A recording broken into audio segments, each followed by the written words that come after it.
ማርያም የሚለውን እያንዳንዱን ፊደል ቢተረጉሙት ማ ማለት ማኅደረ መለኮት የመለኮት ማደሪያ ናትና፣ ር ማለት ርግቤ ይቤላ ከርግብ ዓይን የሚሰወር ነገር እንደሌለ ሁሉ ከእመቤታችንም የተሰወረ ምስጢር የለም የምስጢር መዝገብ ናትና፣ ያ ማለት ያንቃዱ ሀቤኪ ማለት ነው።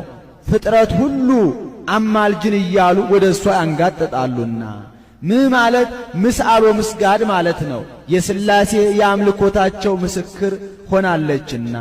አንድም ማርያም የሚለውን ለሁለት ከፍለው ይተረጉሙታል። ማር በዚህ ዓለም በጣዕሙና በፈዋሽነቱ ተወዳዳሪ የሌለው የሰው ልጆች ምግብ ነው።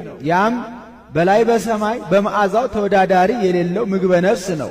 ከፍጥረታት መካከል እመቤታችን በጣዕመ ጸጋዋና በመዓዛ ቅድስናዋ ተወዳዳሪ የሌላት ብቸኛ ፍጥረት ናትና።